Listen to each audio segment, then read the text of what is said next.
What's going on, everybody? Welcome to another episode of Into the Squared Circle podcast. And welcome. And on this episode, we got a lot of stuff to talk about. But yes, I have one highlight from Monday Night Raw. It comes with audio, one highlight coming from AEW Dynamite, actually two. Make it a bonus. Two highlights with audio from AEW Dynamite, and a one highlight from WWE SmackDown this past Friday on Fox. That's right, folks. We'll break down the chronological order from Monday to Friday between Cody Rhodes, Seth Rollins, and how they confronted The Rock this past Friday and how things went down. And we'll also talk about AEW. Obviously, the big news, the Rainmaker has arrived and AEW. Yes, he is all elite. We'll talk about Okada joining the elite. What do you guys think about that?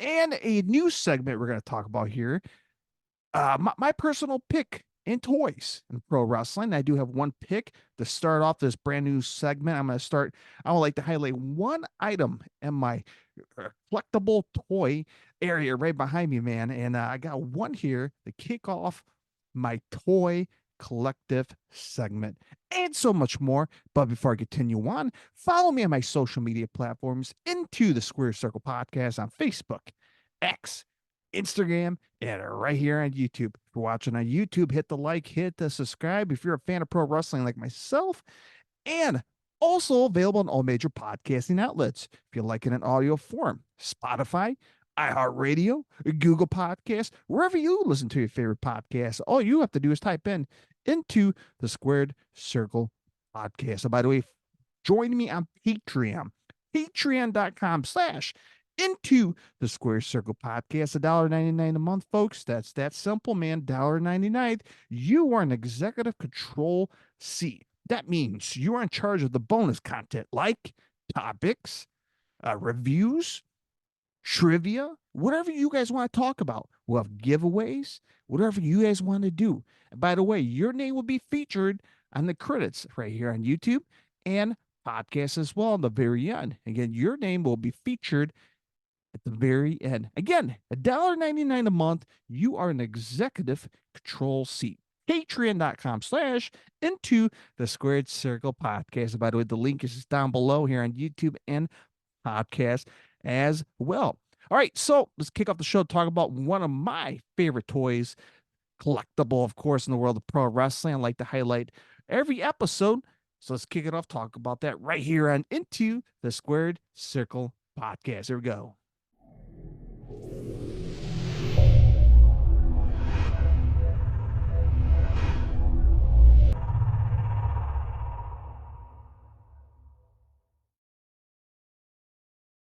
All right, folks, let's talk about one item I will pick out each and every week that's part of my collectibles right behind me when it comes to action figures and whatnot. If you're a fan of action figures, you love collecting stuff, maybe you can relate, maybe you have similar items, maybe you don't. But there's some series I'm trying to collect right now, like the WWE Legends series, only found in Target. So I'm right now trying to get those going right now. And also this one right here.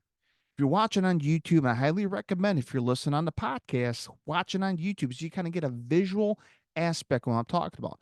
And this right here in my hand, when I found about these series of runs about these bendable action figures. Now, if you're a fan of pro wrestling from the 80s, remember WWE or the WWF back in that time where they had the LJN, right? The flexible bendable arms. Those were classic. They were iconic. And so there's been different variations from different companies. But this company right here, Zombie Sailors Toys. So if you go on Google right now, google.com, and you just type in search bar Zombie Sailors Toys, and I believe they have a website. Let's see. I'm trying to see. Okay, zombiesailor.com. That's the actual website. And they do have a Instagram and Twitter, so I'm getting a free plug here for these guys. But a great job because these guys created a limited series. This is series number 2, designed by toy legend Ron Redat. And let me turn around YouTube here, folks, really quick. official wrestling heels and faces. And this one right here in my hand, I have the Andre the Giant. Andre the Giant bendable figure. Let's see if I can pan this out on the camera here really quick. So that's pretty neat, right? Andre the Giant action figure. And this is really cool, man. And there's limited series. And if I read the back here, so the one I have in here is the Andre the Giant blue strap. This is what I have. There is the Andre the Giant black strap, but the series here, I'm showing on video here, right? You see all the figures on the back here that's available in this series. And there's some that are questionable, right? Nick Gage from GCW, but they have Bruiser Brody, Raven, Kevin Sullivan when he was that devil gimmick, King Kong Bundy, Andre the Giant, blue strap, which is I have in my hand here. They have the black strap, Andre the Giant, Slick, the manager, Hercules Hernandez, Paul Roma, Mike Shaw, the One Man Gang, Jack Tunney, and Matt Cardona, along with Nick Gage. So this is really, really cool, man. And I like these. And by the way, their website, I went onto their website, zombiesailor.com, and all their action figures are sold out. And they created a CM Punk figure with his dog as well, which is sold out. So, but you can still get these out there on eBay. I got this one off eBay. Pro Wrestling Tees had these runs, and they all were gone. They were all gone, and I missed out. But at least I snatched this one on eBay. Wrestling's and faces. I'm sorry, wrestling heels and faces. Andre the Giant blue strap. This is my pick of the week action figure of this episode. So much collection behind me, man. I got money's worth of action figures signed by legends themselves. So again, I like to highlight these once an episode, right? And if you have collections just like this one, or maybe you have the original LJNs, drop it in the comment section of YouTube. If you're listening on the podcast land, Spotify, iHeartRadio, Google Podcasts, come on, man, join the conversation. You're a fan. I'm a fan. Let's see what you guys have on your shelf or maybe your storage. Maybe you got some stuff in your storage you're digging out and you're like, man, I remember this when I was a kid, which I got a lot of those. So I'll try to dig those out sometime this week and kind of go through my bin and see what they're all not in package. So I kind of wish I kept them in the package when I was a kid. But again, you're a kid. You just want to play with the action figures. And I was one of those kids that love to break it open. But now as the older I get, the more I appreciate them, all the classics as well. And I have a WCW NWO Sting figure that just came in the mail. Still in the package. So maybe I'll debut it sometime this coming week. All right, folks. So I got the action figure out the way. Let's talk about what's up in the pro wrestling world. So let me get my notes here really quick. So let's talk about what's up in the world pro wrestling. And there's a lot of stuff going on in the world pro wrestling this week. I mean, a lot of stuff. So let me dial in here, folks, on my notes here really quick. And if on YouTube, I'll put the graphic up as well. So let me get the notes here. So let's talk about what's going on in the world pro wrestling. So WWE has announced a bunch of Hall of Famers in the world pro wrestling for 2024. For obviously the night before WrestleMania, right? The iconic Hall of Fame.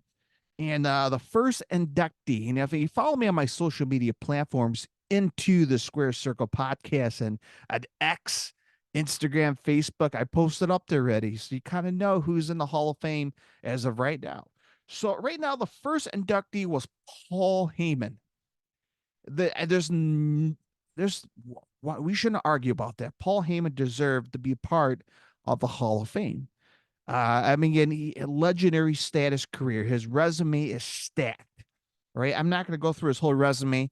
Obviously, ECW, he was a big part of it, right? He was the managers for Dangerous Alliance with beautiful Bobby Eaton, Rick Rude. I'm trying to think who else he was in his group. Was Booker T part of it? But Paul Heyman, a manager, and he was everything. He was everything. He was smart in the business. He started the business. I believe he started as a photographer in his early days in the pro wrestling. But you know what? Paul Heyman deserved to be part of the Hall of Fame. And congratulations to Paul Heyman, the first inductee to the 2024 WWE Hall of Fame. So the next inductee for the WWE Hall of Fame is a Bull Nakano. And now Bull Nakano had a little bit of history in WWF era of the WWE, right? Coming from the Japan world, legendary status, of course. I believe she was part of All Japan Pro Wrestling. Don't quote on me on that, but I believe she was part of the major pro wrestling staple back in the I believe the 90s, and she made her stamp in the WWE era, and she is part of the Hall of Fame 2024. All right, so this next inductee is going to be a more of a tag team or a group. The US Express is part of the WWE 2024 Hall of Fame, and it's Mike Rotunda and Barry Windham are joining the WWE Hall of Fame as a duo. It was announced by the Ringer that the U.S. Express will be inducted to the WWE Hall of Fame next month. They're the third act that's been confirmed by the 2024 class, joining Paul Heyman and Bull Nakano.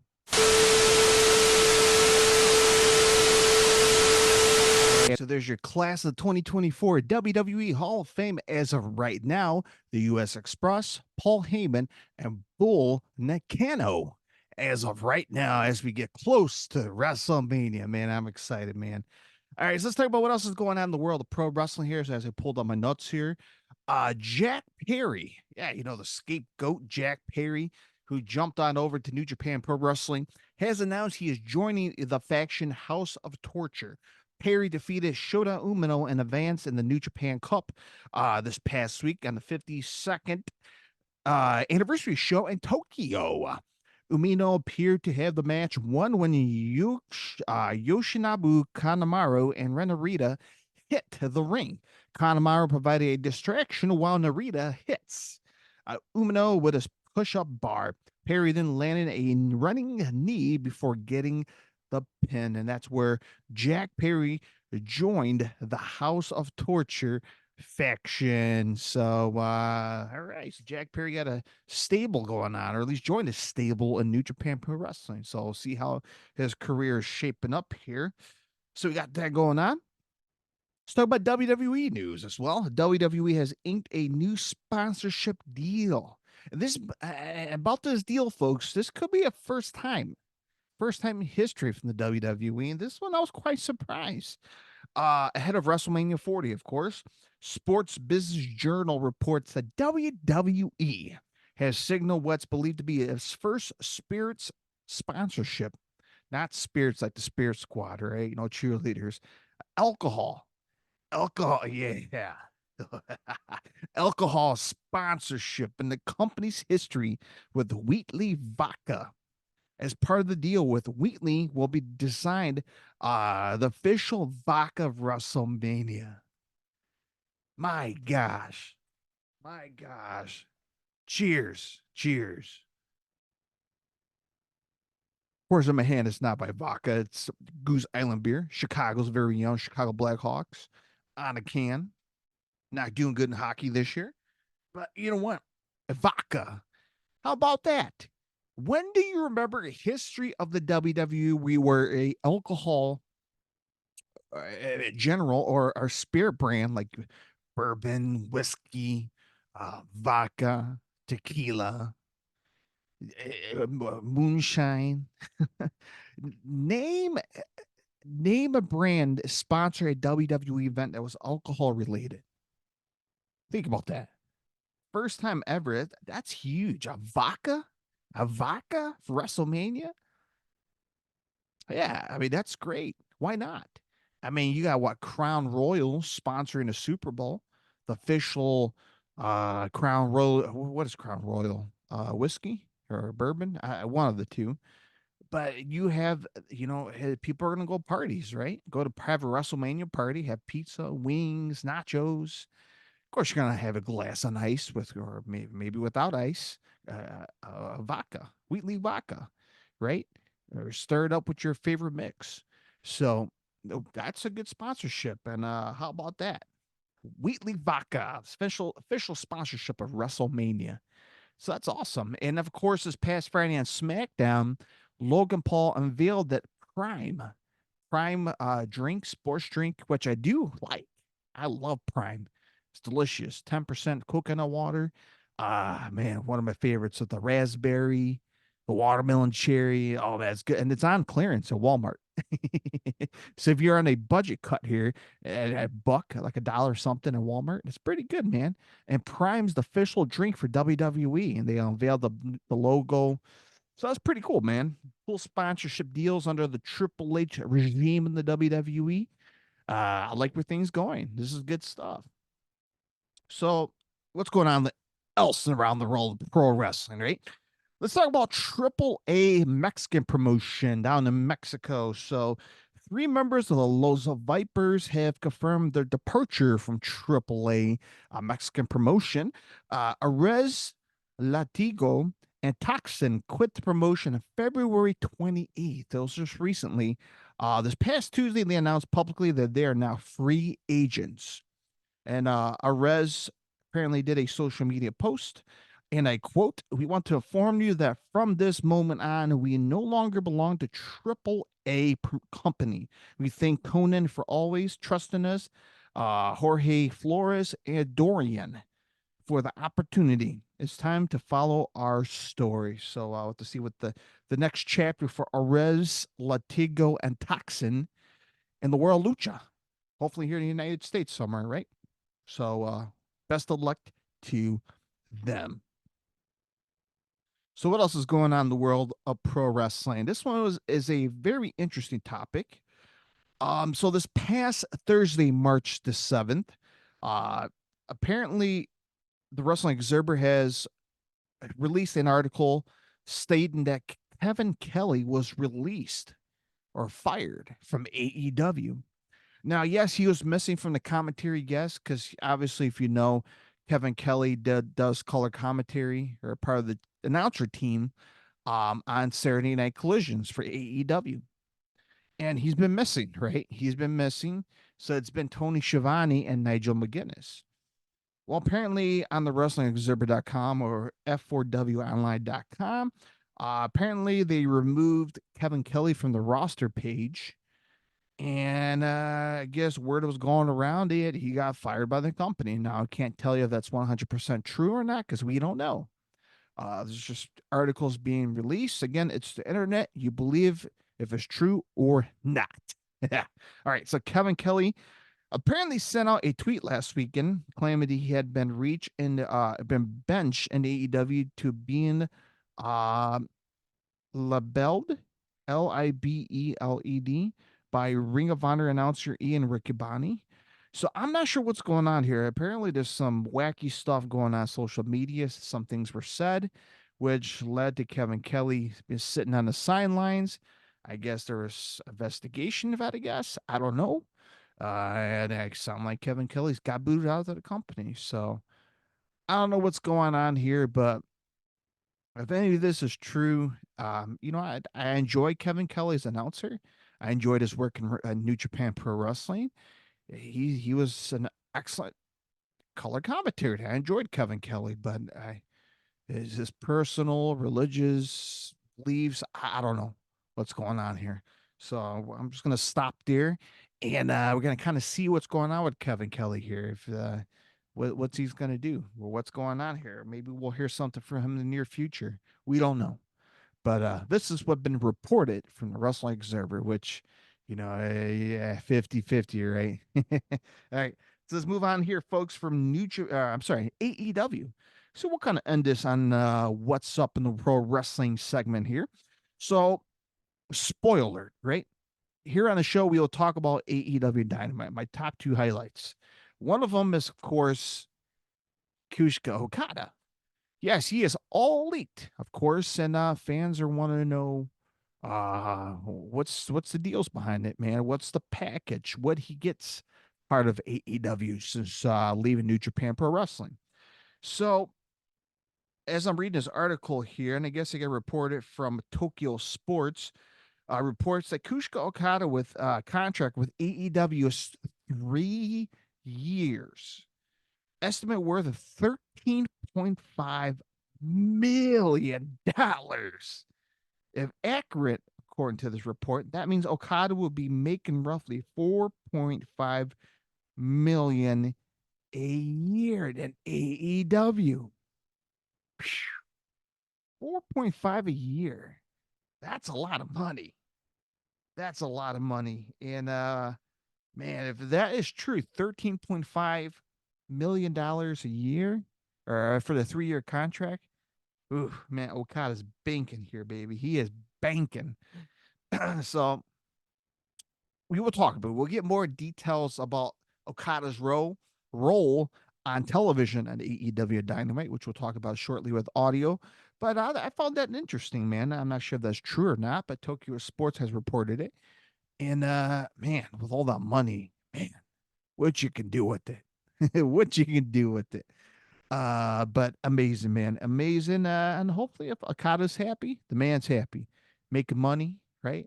Here in the United States. And maybe you got friends, maybe you got family here in the United States. And it's something new, right? A new chapter for Okada, exploring the Western American style wrestling, right? Instead of New Japan. So we'll get more details about that very, very shortly. All right, folks, we'll take a quick commercial break and we come back. We'll get the show on the road talking about WWE to kick off the chronological highlights of pro wrestling this past week. So, of course, we'll kick off talking about Monday Night Raw with one highlight, of course. And then we will talk about AEW Dynamite and WWE Smackdown coming up next right here and into the Squared Circle podcast. Here we go.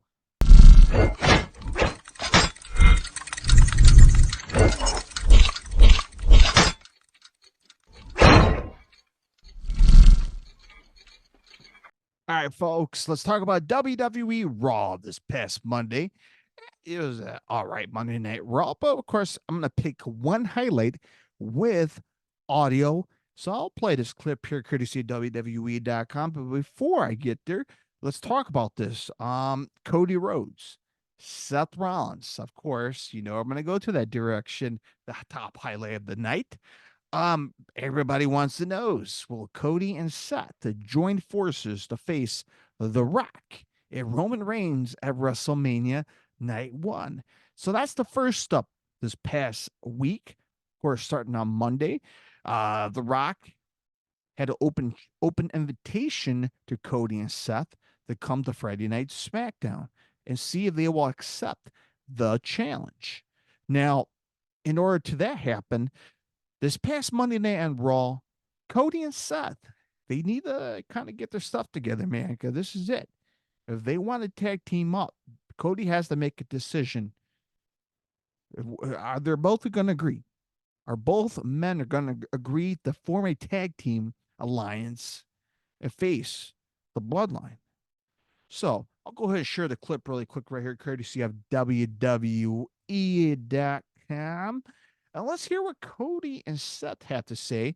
Now, if you watch Monday Night Raw this past Monday, you kind of figure it out what down this past Monday. And if you didn't, don't worry, I got the audio here. So I'll play the clip here.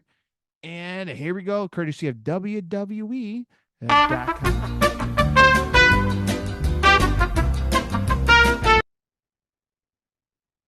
He said he made professional wrestling cool again. Oh, yeah, The Rock. The Rock, our savior, guys. He saved us. He made it cool. And let me pause there. Seth Rollins is mentioning here in his promo last week, right? Well, let me can't speak now. Not this past Friday, but the week before. Remember when I talked about what The Rock said wrestling was cool again? That's what he was talking about. And now he's pretty much trying to mock The Rock. Now, of course, The Rock laid the smacketh on the mic on Seth Rollins by calling him a clown emoji, a walking clown emoji. So of course Seth Rollins gotta talk smack back, right? Diarrhea Dwayne, I don't know if you know this or not, but you ain't been cool in 20 years, pal. But I'll tell you what is cool. This morning, I received 100% medical clearance. I am back. I am ready to go. And so this Friday, I will be at Smackdown to confront the Bloodline. So there we go. Seth Rollins has declared he is 100% ready to go, not fully injured, which is good news if you're a fan of Seth Rollins. But now he declared he will be on Friday night, this past Friday, of course, which we'll talk about in the main event of the show here. But will Cody Rhodes think? Will he join forces with Seth Rollins to make the Mega Powers? No, that already happened already. We gotta come up with a tag team name here for both of these guys. All right, let's talk about it here. The Nightmare Revolutionaries. I like that. Trademark it. All right, let's continue on here. What I want to know, Cody, I've asked you many times, and I've told you for weeks, man, I've got your back in this fight. So what I want to know from you, do you have mine?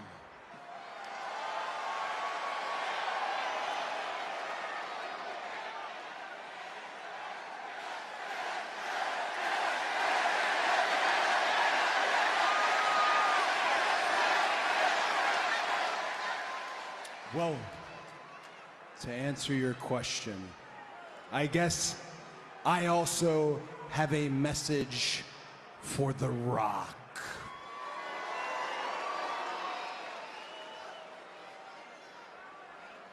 Rock, it's been a long time since you haven't just been handed something. I think it's been since you had that $7 in your pocket, and I think you forgot. The People's Champion is not in perpetuity. Rock, I am not the same man as you. I'm not gonna whine in a 21-minute promo. I am coming to SmackDown with Seth frickin' Rollins. I am going to stand across from you, Roman Reigns, the Wise Man, the whole bloodline. In the great state of Texas. Okay, so let's stop there really quick. All right, so we got Cody Rhodes accepting to join forces with Seth Rollins as they're heading down to Dallas, Texas for the sold out was the American Airlines Arena for SmackDown to confront The Rock and Roman Reigns. Okay, so things are about to pick up here. Big business. Well, hold on, that's the wrong show here. But here we go. Seth Rollins, man, Cody Rhodes. They agreed to the one. They haven't agreed fully yet on the terms, but they agreed they will show up on Friday Night SmackDown. So let's finish up this clip here, courtesy of WWE.com.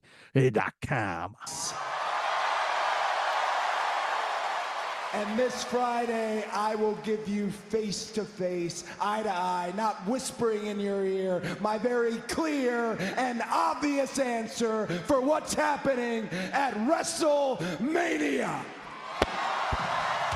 So for the first time since the All right, so stop there before I get copyright claim on music. So there we go, folks. Cody Rhodes hyped up with Seth Rollins and going to confront The Rock and Roman Reigns at Friday Night SmackDown this coming Friday. Well, here we go. So all eyes are on Friday. And I have a feeling. So the day I'm recording this is March 10th of 2024 on a Sunday. So maybe we'll get the ratings tomorrow, Monday, the 11th, maybe the 12th. I predict maybe SmackDown will get maybe 2.5 million viewers. Maybe. I know that they might hit 2. I know they might hit 2 million viewers. How far in twos? Maybe 2.5, 2.6, somewhere around there. So you heard it from me on the podcast. You heard me from me on YouTube. I predict it's going to be around those numbers. we'll have to wait and see in the coming days and the Nielsen ratings, of course. And yeah, man, all eyes are on Friday, which it happened. It came by.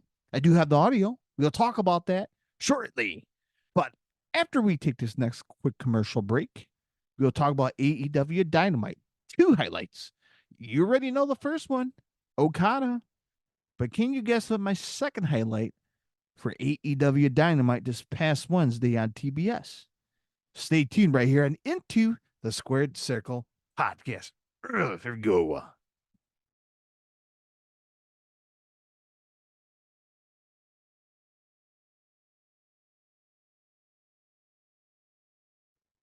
All right, welcome back, folks. And let's talk about AEW Dynamite that went down this past Wednesday on TBS. So let's talk about AEW Dynamite in general. So they have a brand spanking new set. They got a brand spanking new Dynamite logo. They have a new, I guess the AEW logo itself was rehashed a little bit. So they got a fresh new look, right? New season, a new, I can't say a new era because Sting is no longer with us now. He's retired.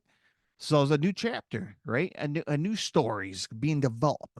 By the way, AEW Dynasty coming up next month, April 21st. I checked out the tickets and it seemed like all the first, I think those handful tickets were going up quick, but the cheapest ticket is $28. And it's not bad. Of course, the day before Dynasty, AEW has announced they will be at the Peoria Civic Center in Peoria, Illinois, about an hour and 45 minutes from me. So, let's see.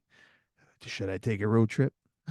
We'll have to wait and see on that. But AEW will be in the Peoria Civic Center. And I kind of looked up the history of Peoria Civic Center.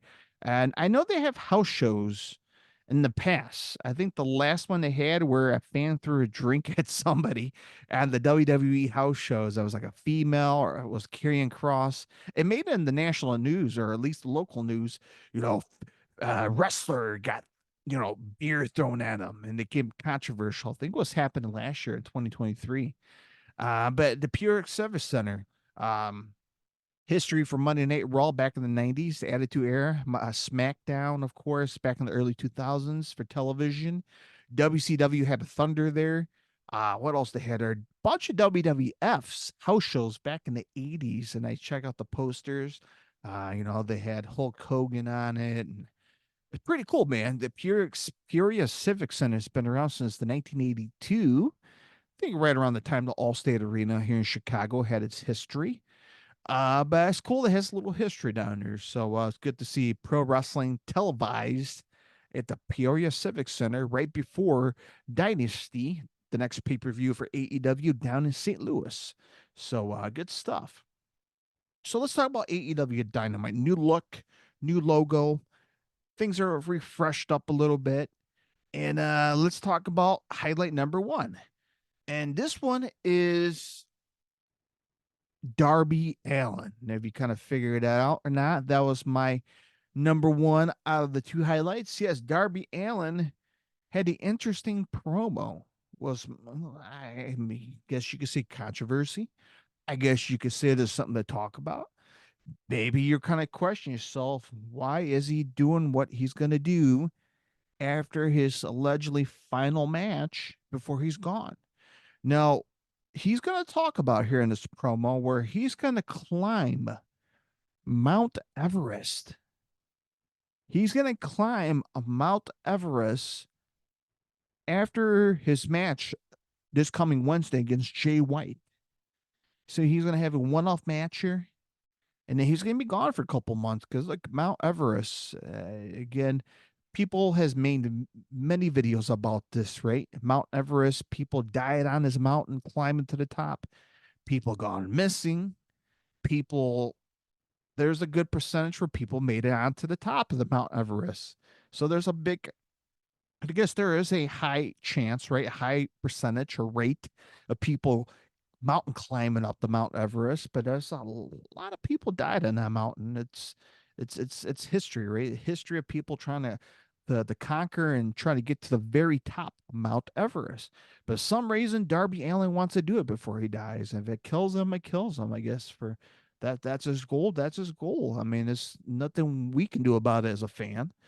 And as much as us fans don't want that to happen, or yet climb a freaking mountain. I'm not sure Mount Everest is the tallest mountain in the world. I don't know if that's true or not. What's the elevation on it? I've been in the mountains before. Not the highest elevations, but yeah, no, it's rough. It's rough. It's deadly, especially for Mount Everest, which who knows what the weather is over there. There's going to be snow banks. There's going to be a snowstorm. We don't know. We don't know. It's going to be freezing. So Darby Allin's going to do it. He's going to do it. And he made a very interesting promo this past Wednesday on Dynamite. And I'll go ahead and play the clip here, courtesy of AEW.com. So let's hear from Darby Allin right here. Here we go. Okay, Challenger and Darby, I would ask you what's next for you, but we know it's coming up next week against Switchblade Jay White at Big Business Live here on TBS. But my question for you is, what's it going to be like for Darby Allin without Sting?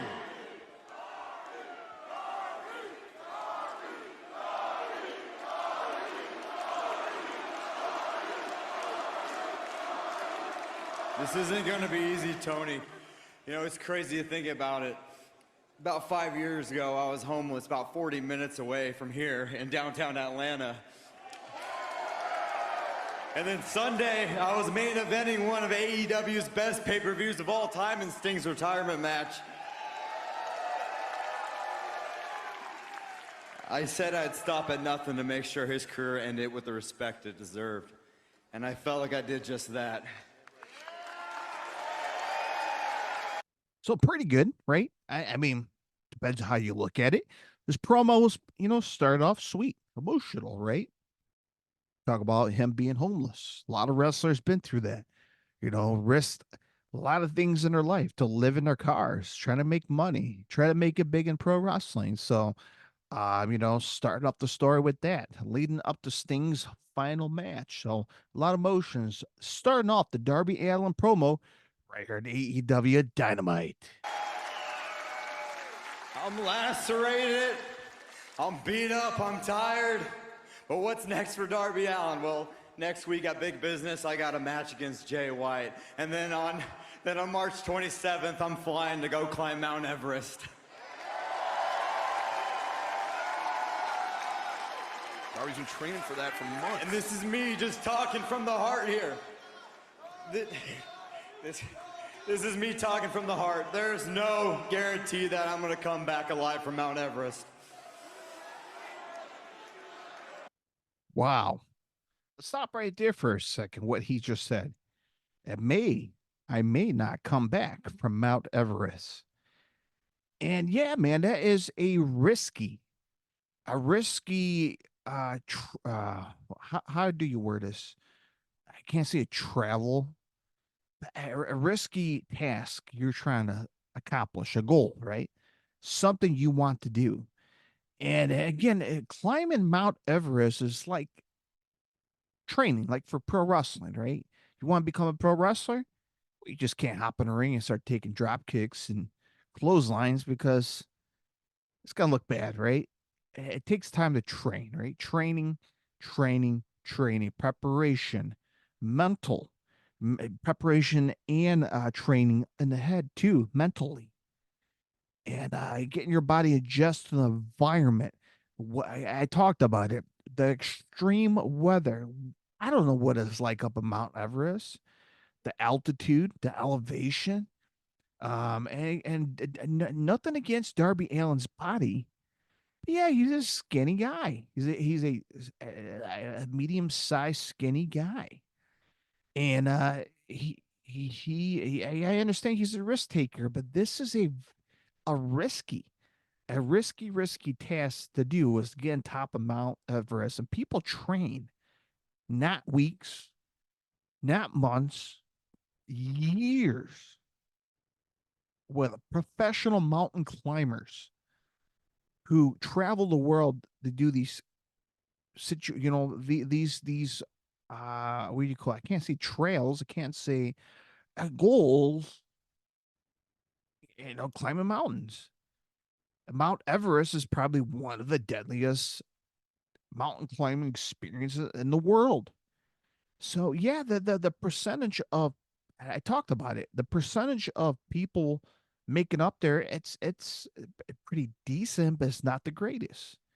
And people die from it. People get lost in it and never come back.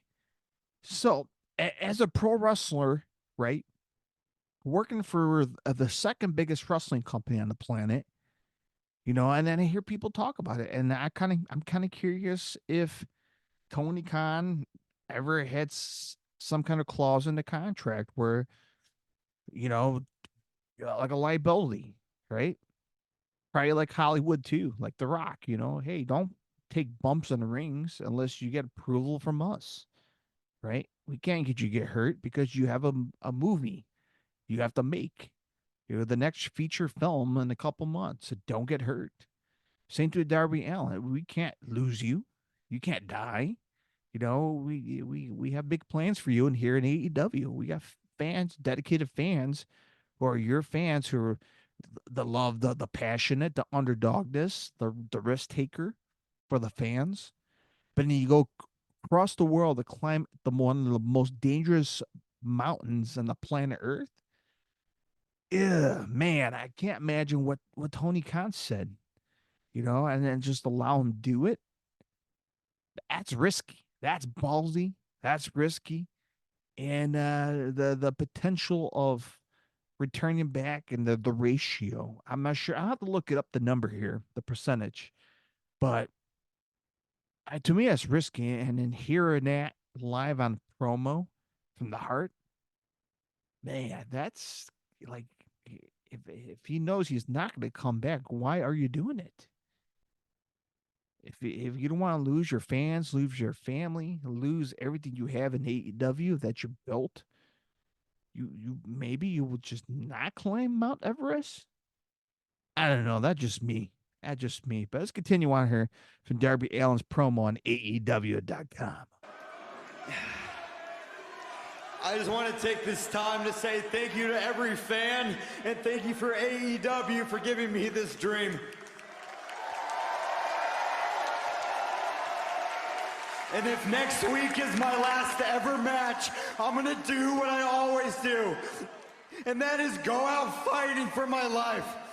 And as for this tag championship, everybody asks me, oh, why not just keep defending it and find a new partner? Well, let's get serious here, Tony. I can't replace the Icon Sting. So there we go. I kind of had a feeling that's gonna be that direction, right? I said it. There's a pretty good chance they'll put the tag team titles in a tournament, which they had announced could be part of the tournament, right?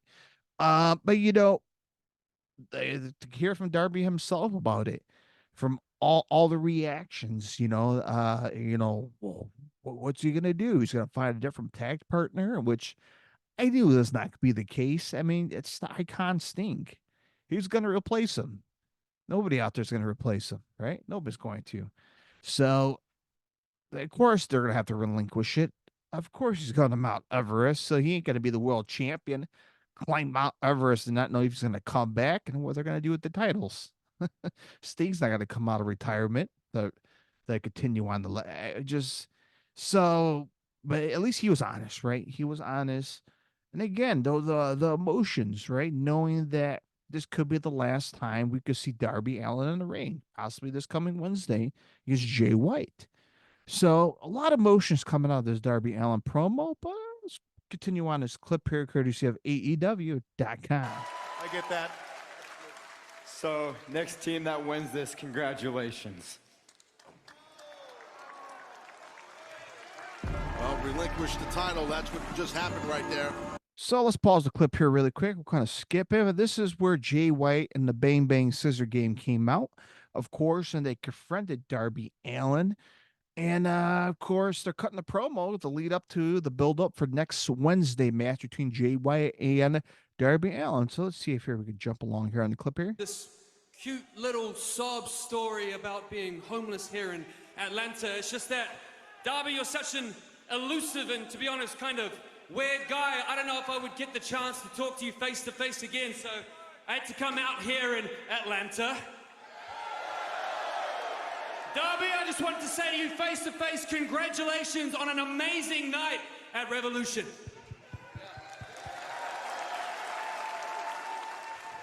See you, Tony. Darby, you showed the world that you would do anything. You showed the world that you would sacrifice yourself to make sure that Sting would retire a champion. Let's give it up for old Stinger, huh? Woo, Stinger. Woo. The boogie woogie man, Jimmy Valiant. Woo, mercy. You know what, man? I thought about this, and again, it's just another Tony Khan booking, unless Darby Allin requested Jay White in his potential final match ever.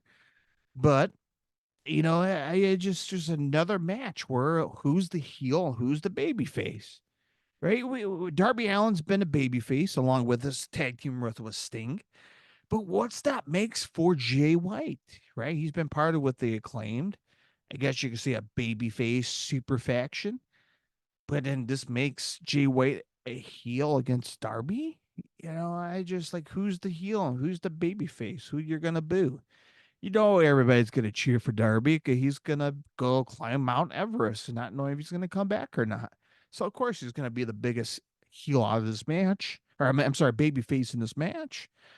So it's interesting, folks, to see how they put 2 and 2 together. Do you think you get some kind of heel like Brian Cage or who else? That's a heel that nobody likes. They want to come after Darby Allin, right?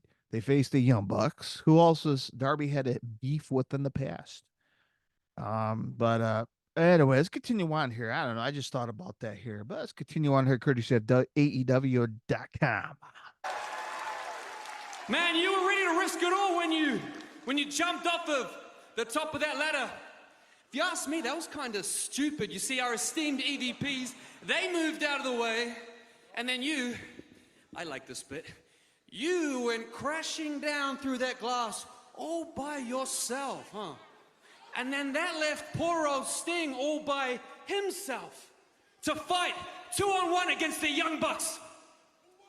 But luckily, old Sting prevailed, and he had that heartwarming send-off to his career that he just, so deserved. And Darby, you were there by his side to enjoy that moment, or whatever it was. I didn't actually see it. I just hear everybody talking about it because it's all anybody is talking about. But me, between me and you in Atlanta, I don't really care. But. Okay, so there we go. So I guess it could somewhat answer it, but again, heel, right? Blaming the city of Atlanta. It just, I don't know, man. It bothers me not knowing who's a heel, who's a baby face, even though they've been presenting Darby as a baby face with Sting, Jay White is a baby face with the Acclaim and the Bang Bang Scissor Gang. But I don't know. But obviously they're trying to build this thing up against Darby Allin. And I won't play the whole clip because it's a long ass segment, but you get the gist here, the build up, right? But the big topic here out of this is Darby Allin telling the crowd, I may not come back after I climbed at Mount Everest. Like, there's no guarantees, right? This is real life experience. You don't know what the nature of events is going to happen up in the mountains. So, you know, this is a very dangerous situation, especially for someone who's not an experienced mountain climber. You know, if you're an amateur and you want to do some risk, it's going to be tough mentally and physically. But, you know, best of all luck, man. Best of all luck to him. And I hope he has the right people around him and guide him to the top of Mount Everest. I hope he does, man. So good luck to him. All right, highlight number 2 of AEW Dynamite this past Wednesday. You figure it out. We talked about it on the top of the show. The Elite has recruited a new member of the Elite, of course. Let's play the clip here, courtesy of AEW. And countless. So let's play this clip here, courtesy of AEW.com here. So I'm trying to see, hopefully, this individual's intro won't kick in and kind of give me a copyright claim here. Let's see what we get here. Countless memories Nicholas, they wouldn't mind if I took this moment to Past that! For God's sakes! Matter of fact, Sting and Darby, you guys cheated! Oh, but by the way, the Young Bucks had a match this past Wednesday, and I can't remember if they had jobbers or whatnot, but they defeat them. And now the Young Bucks cut a promo. No, they didn't have a match. No, they never had a match. They had a match this past Saturday with Okada, spoiler alert, against, I believe, a bunch of jobbers. But I don't think they had a match. I think the Young Bucks came out to cut a promo on the future of Adam Hangman Page and Kenny Omega. Yeah, they cut a promo, and now we can get to the promo of the Young Bucks here. Here we go. You invited all your friends from the retirement home. You even had your sons, who happen to be 6'8" and 305 pounds, and beat our asses, and you guys cheated!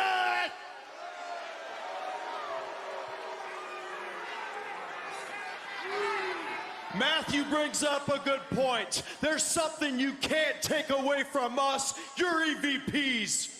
We ended Sting's career forever! Jesus.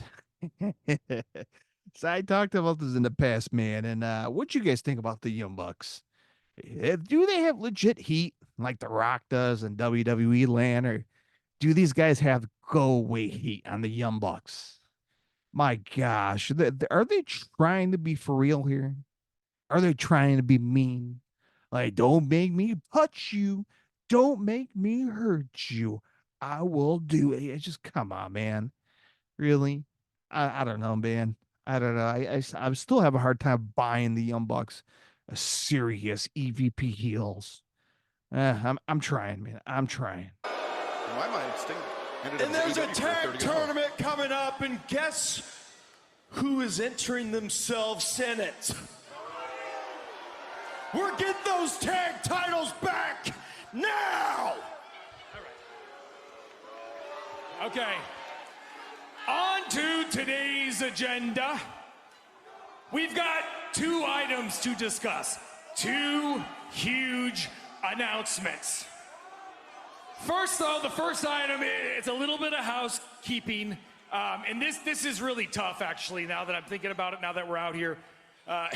Because it pertains to of our dear friends. But we are EVPs, damn it, and we take these jobs serious, and we got to make the tough decisions. I don't know, man.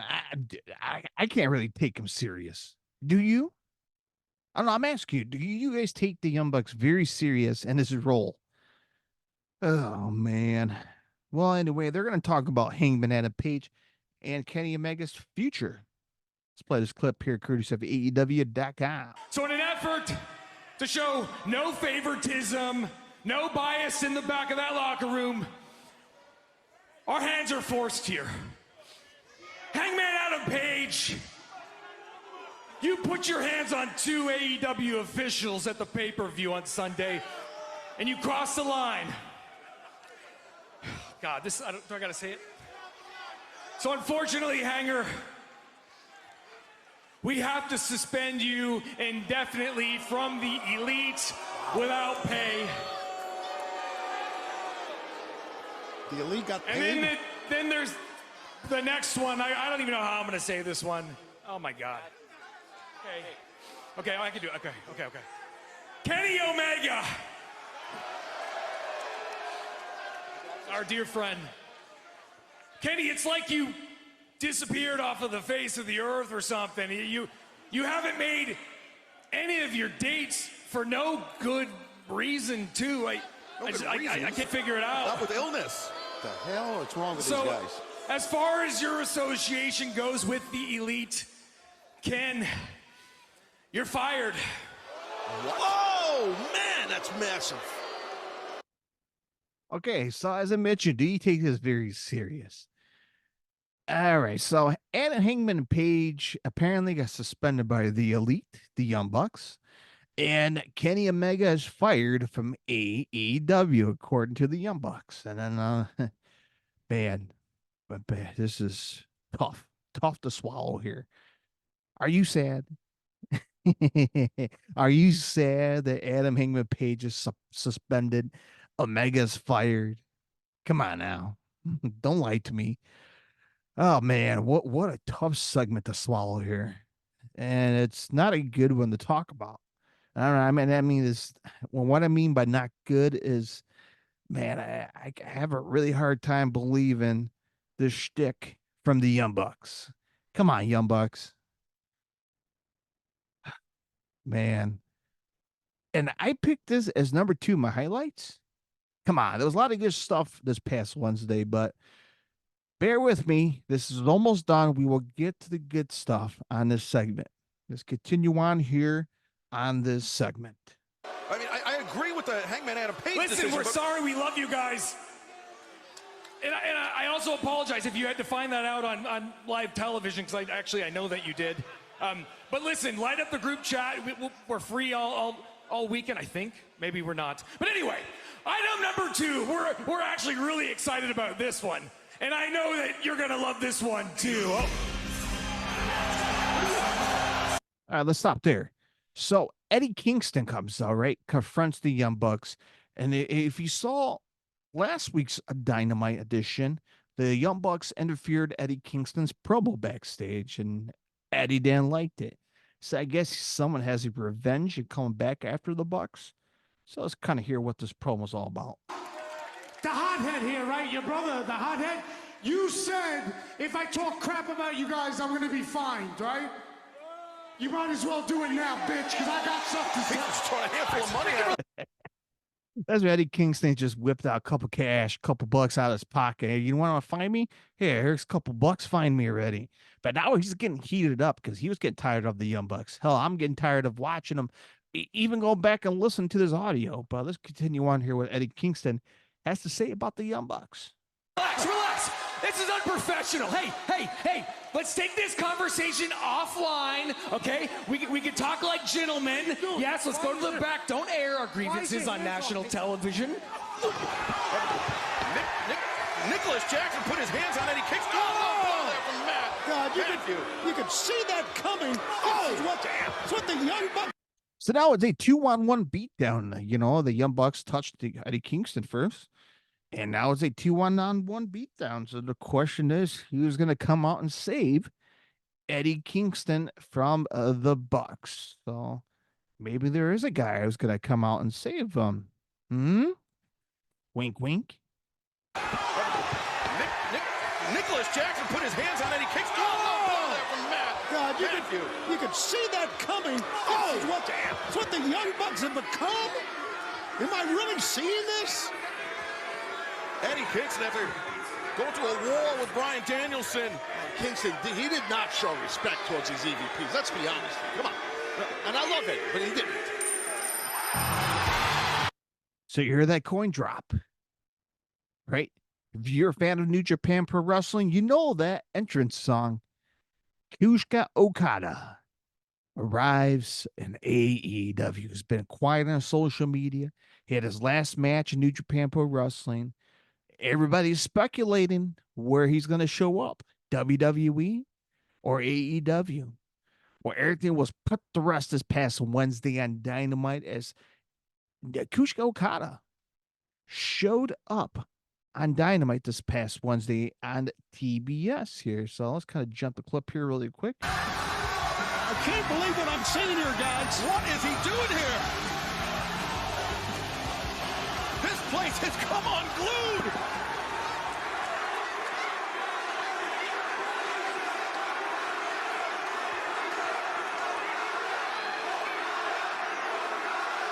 Now, there's a stare down between the Young Bucks and Okada. Remember, the Young Bucks were beaten down on Eddie Kingston. Question is, will Okada save Kingston or not? Whoa. The Rainmaker for Eddie Kingston. The question is not. Okada made a decision.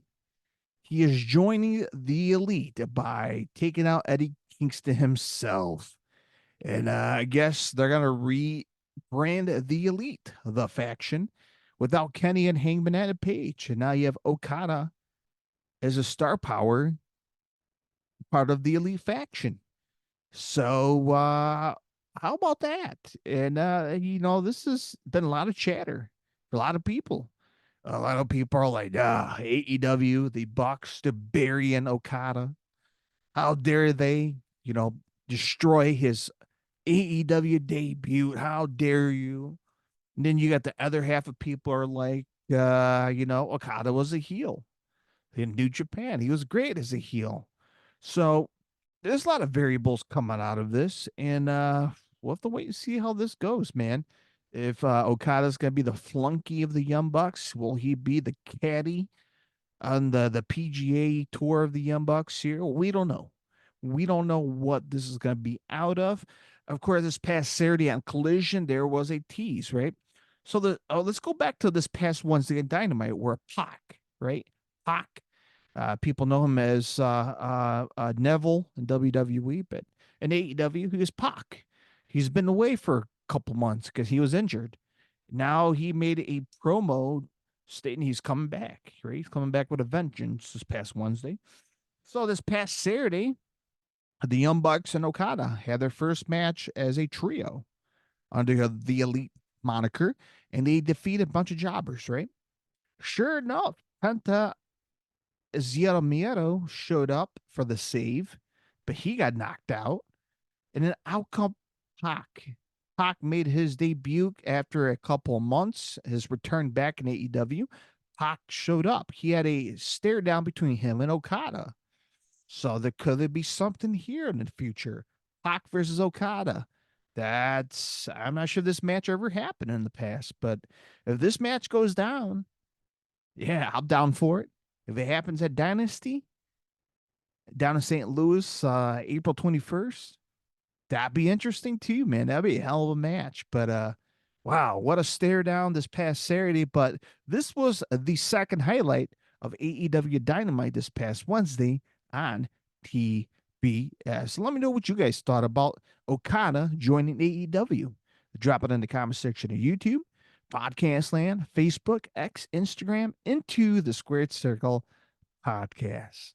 All right, folks, let's take another quick commercial break. The final break before we get to the main event of the show, the WWE Smackdown between The Rock, Roman Reigns, confronting Cody Rhodes and Seth Rollins. What went down? What happened? We'll talk about it right here on the show next with audio right here and into the Squared Circle Podcast.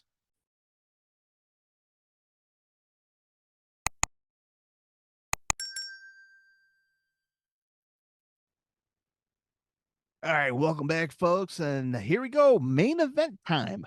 Let's talk about WWE SmackDown this past Friday, but specifically the main event where there was no match involved between The Rock and Roman Reigns confronting Cody Rhodes and Seth freaking Rollins this past Friday on Fox. And it was interesting, but we would talk about it.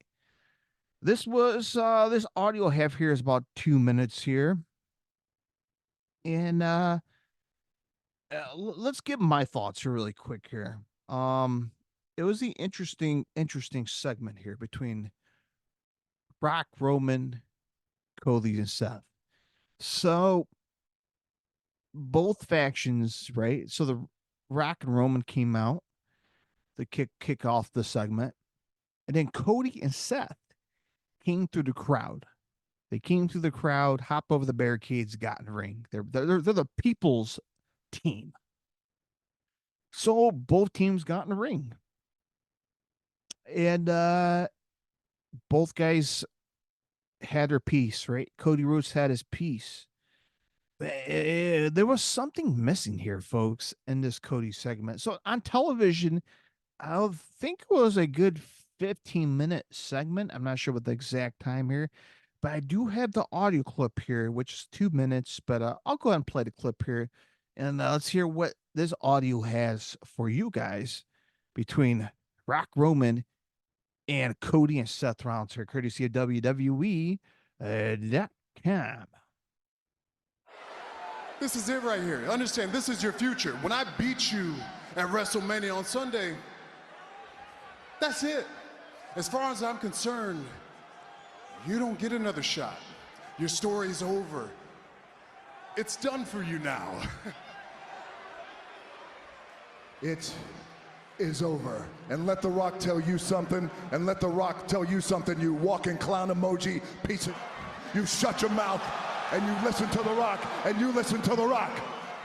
Because it goes down like this. The Rock will do everything in his power to make sure that you don't win, and to make sure that title goes away. The Rock is a director of the board of TKO, which means it owns WWE, which means he's your boss, and your boss. Cody Rhodes, listen to The Rock. With everything in The Rock's guts, if you do not complete this story, and if you don't win, you will never, ever get another shot at this again. So The Rock made it very, very clear this past Friday. Again, if you don't beat Roman for the title, you ain't going to get this ever, ever again. So The Rock made it very clear. But I don't have the clip here on hand, but Cody Rhodes started off the segment, right? And he was peaceful, right? You know what, Rock? You know what, Roman? We will accept your challenge, of course. We will face you guys at WrestleMania, blah, blah, blah.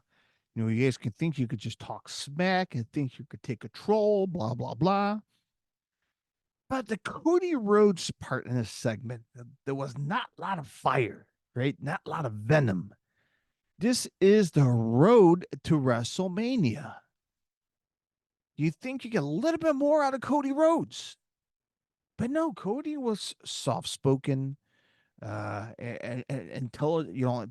intelligent, word-wise, educational word-wise, and his wording was particular and chosen in his promo from Cody.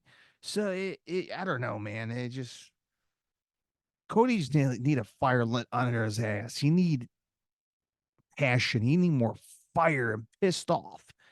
The Rock slapped him at the WrestleMania press conference around the world, right? Everybody heard around the world.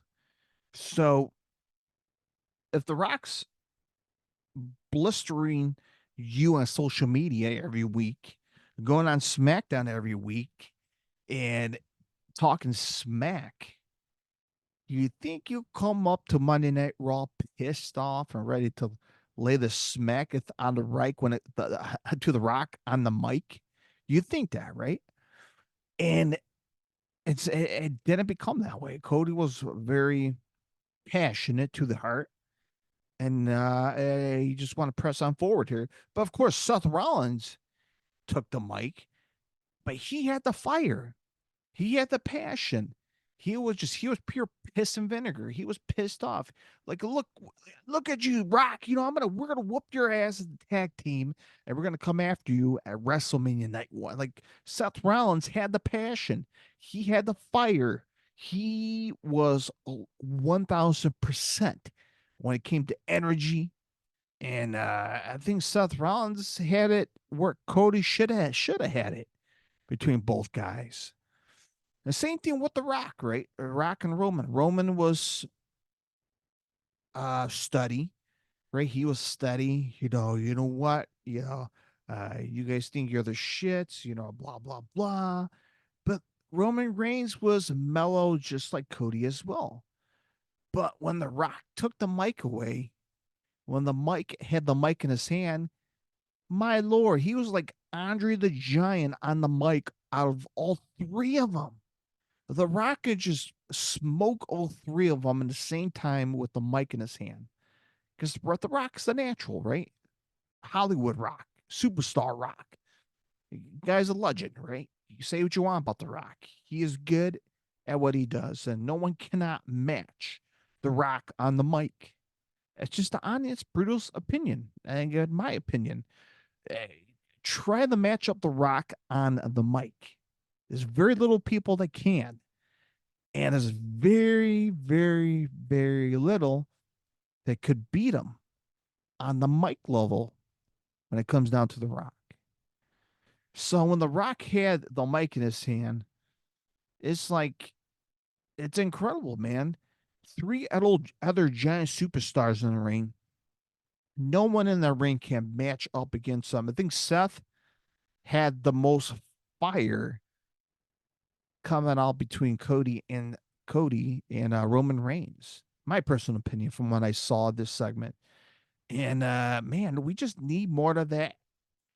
Not just Attitude Era promos, but the fiery promos like Cena, Batista, Randy Orton, Hulk Hogan, Macho Man Randy Savage, Ric Flair, Dusty Rhodes. I mean, just the natural, the fire, the energy, the piss and vinegar, given the real life argument on television.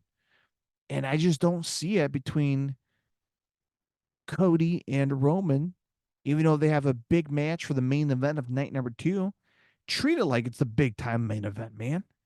But it just seemed like when The Rock has the mic, it just seemed like he is the master of all trades when it comes to mic promos and verbally abusing each other. The Rock, he's like light years away from the other three.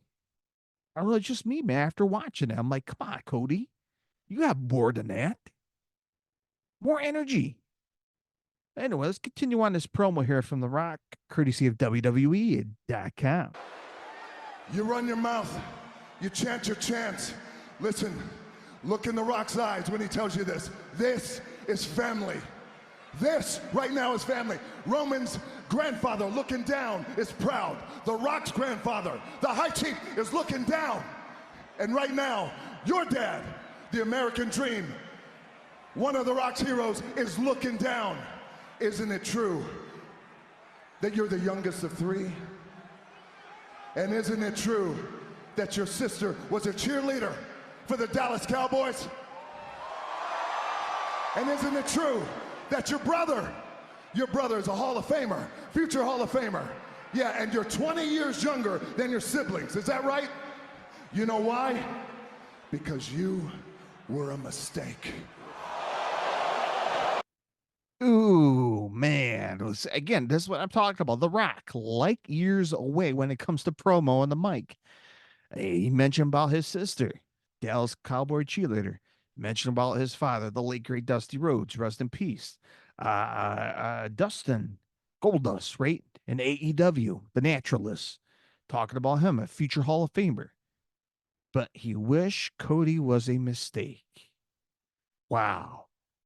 Wow, a gut punching line from The Rock to Cody.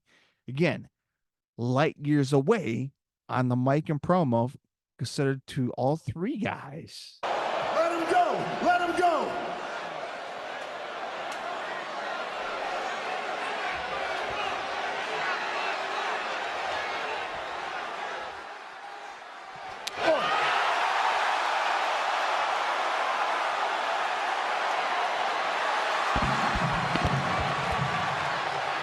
All right, so that what you heard right there, Cody slapped of The Rock. So his in favor of return from the national slap heard around the world on the WrestleMania press conference. Cody got the revenge.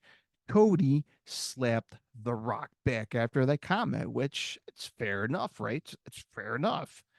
But man, it was an interesting promo, man. It was a very interesting promo from all three guys. And I said my piece about this promo. It wasn't terrible. It wasn't bad. I just felt The Rock was light years away when it came to the mic. And if someone has a big time field for WrestleMania, right? We're a few weeks away from WrestleMania. Yeah, this is a big time field match, but to me, it's just like, where's the star power on the mic? Like, as I mentioned, Hogan, Macho Man, Stone Cold Steve Austin, the guys who were legendary on the mics. This is WrestleMania season. We're a couple weeks away. Seth Rollins maybe somewhat halfway on the mic meter when it comes to pumping up fire and passion. But it just, to me, it seemed like The Rock is carrying this on the mic. But again, after that statement, Cody had the opportunity to slap The Rock back. He finally got somewhat his hands on him. But then that was it, right? SmackDown went off the air. Obviously, they go off the air a couple minutes early because of national news or local news. So we don't know what happened. Just like the AEW Revolution, Sting was ready to have his final farewell speech. Pay-per-view went off air. We never knew what Sting had to say after his final match. Same thing from this. The Rock gets slapped off the air. Oh, what happened? Both factions beat the crap out of each other. There was a big brawl. Everybody from the locker room came to separate. Guess I made it on social media what happened afterwards, but they had a stare down. But you know, it was pretty decent. You know, again, they sold out the American Airlines arenas in Dallas, Texas, right? And you know, it's the most talked about storyline in WWE right now. WrestleMania is right around the corner. So, of course, right? This is big news, hot stuff. I just wish I had a little bit more oomph with the other three guys. I'm talking about Roman, Cody. You know, Seth had the pissed off and fire, but I don't know, man.